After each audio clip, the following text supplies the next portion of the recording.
Hi there, grade 10. Welcome back to my channel. This is the part 2 of week 1 and entitled Endocrine System. Endocrine system is composed of glands that secrete different types of hormones that affects almost every cell, organ, and function of our body. Pituitary gland. It is located at the base of the brain. It produces hormones oxytocin, which is known as the happy hormone. Vasopressin regulates your urine. Kaya kahit ihi ka na, kaya mo tong pigilin. Growth hormone. Bakit ikaw ay matangkad o ikaw ay hindi masyadong matangkad? Prolactin, the hormone kung bakit nakakapag-produce ng milk ang mga nanay.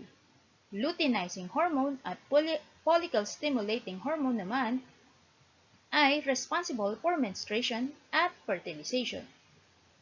Main function stimulates growth and controls the function of other glands. Pineal gland. It is located at the base of the brain. It produces hormone melatonin. It regulates sleep pattern. So, if you have a problem of sleeping, mahirapan ka matulog, ibig sabihin na di-disrupt ang inyong mga melatonin. The third gland is thyroid gland, located below the voice box or the larynx. It produces hormones thyroxine and calcitonin.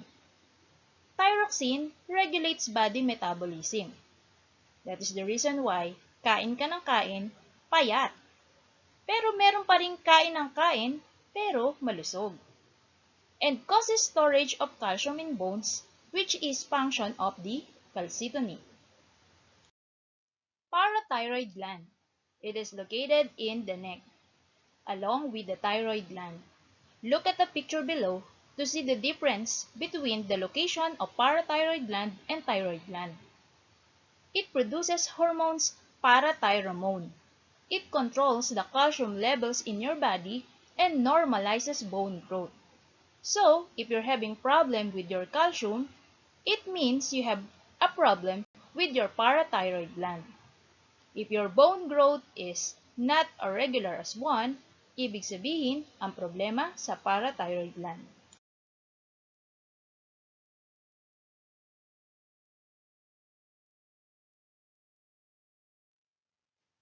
Adrenal gland. It is located on top of the kidneys. It produces the very important hormone, adrenaline. It prepares body for action. That is the reason why, kapag baha sa inyo, kayang-kaya niyong buhatin ang lahat ng mabibigat na appliances nyo na hindi nyo kayang gawin sa normal situation. Controls heart rate. Bakit ang bilis ng tibok ng puso nyo kapag nakikita nyo si crush? And breathing in times of emergency. Pancreas. Located between the kidneys. See the picture below to see the location of the pancreas. It produces hormones, insulin, and glucagon. It regulates blood sugar level. Insulin and glucagon work in a cycle. Glucagon interacts with the liver to increase blood sugar because glucagon is the storage of sugar, while insulin reduces blood sugar by helping the cells use the glucose. Insulin is very important to a person suffering from diabetes. The reproductive male and female. They belong to endocrine system. They are located below the abdomen. Male produces the androgen and testosterone, while female produces estrogen and progesterone. This is continuation of reproductive male and female. Again, it is located below the abdomen. Male controls maturation and male characteristics. That is the reason why ang mga lalaki nagbabago ang kanilang mga boses pagpasok sa puberty. Nagkakaroon din sila ng Adam's apple. Lumalapad din ang kanilang mga balikat. Tinutubuan din ng mga bigote at mga balbas ang iba. At yung iba naman, tinutubuan na rin ng mga buhok sa kilikili. Female influence female traits and support reproductive function. Sa female naman, nagkakaroon ng development sa kanilang mga breast, nagkakaroon ng curve ang kanilang mga body, at sinusupport once na sila ay naging pregnant. Now, let's proceed for learning task 4. Who am I? Itaas ang hormone version. Direction. Read each of the following riddles and decide which part of the endocrine system is being described. Choose the capital letter of the correct answer and put it in your paper. Above is the choices: A. Pituitary gland, B. Thyroid gland, C. Parathyroid gland, D. Thymus gland, E. Adrenal gland, F. Pancreas gland, G. Testes, and H. Ovaries. Here are the choices that you're going to use in the next following slide. For number 1, I secrete a hormone which helps to stimulate the lymphoid cells to produce T cells. I am the vanishing gland. You need me most during your early childhood years, and I begin to disappear when you reach puberty. I am a member of the endocrine system and lymphatic system. Who am I? Riddle 2. I am a good friend of the sympathetic nervous system, and I play a role in preparing your body to handle emergencies. There are 2 of me in your body, and I help you decide whether to fight or flight. Who am I? For riddle number 3, you can thank me for all the muscles you have and your deep voice. I am also the reason why you shave every day. I play a role in reproduction by allowing you to produce sperm cells. Who am I? Again, the choices are above. For riddle number 4, I control your mood. I control how sweet you are. I keep your blood sugar within the normal limits. If your blood sugar is too high, I produce insulin, and if it is too low, I produce glucagon. I also play a role in your digestion. Who am I? Riddle number 5. I am very tiny, but I do a lot of tasks in your endocrine system. I help you grow and develop. I provide milk for nursing moms. The back part of me helps maintain the balance of water in your body. Moreover, when I release my hormone oxytocin, it will cause the uterus to contract so a new life can be born. Who am I? For number 6, many people say I am shaped like a butterfly. I increase metabolism. Mental and physical activities are also influenced by me. Who am I? If you're true for learning task number 4, let's proceed for learning task number 5. Are you controlling me? Direction. Study each picture in the table that depicts the involvement of a certain gland in the endocrine system. Complete the table by choosing the certain glands of the endocrine system and explain its effect in the appropriate column. Finally, answer more guide questions to deepen your mastery on the topic. Here is the table for learning task number 5. Column 1 are the list of the activities.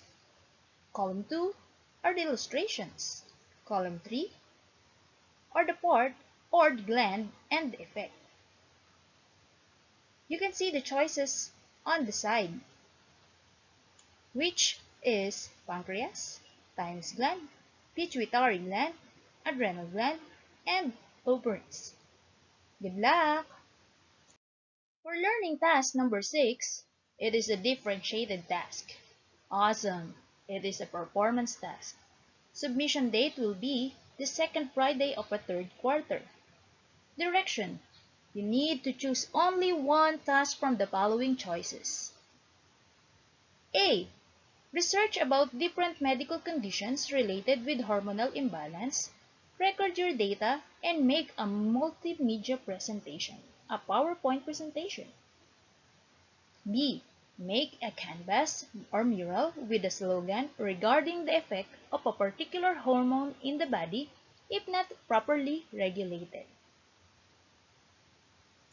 For continuation for learning task 6 performance task, letter C. Make a poster on the effect of particular hormone in the body if not properly regulated. Again, you need only to choose one among the choices from A to F. Letter D. Compose a song with lyrics focusing on the effects of a particular hormone in the body if not properly regulated. Letter E. Produce a newscast on the effect of particular hormone in the body if not properly regulated.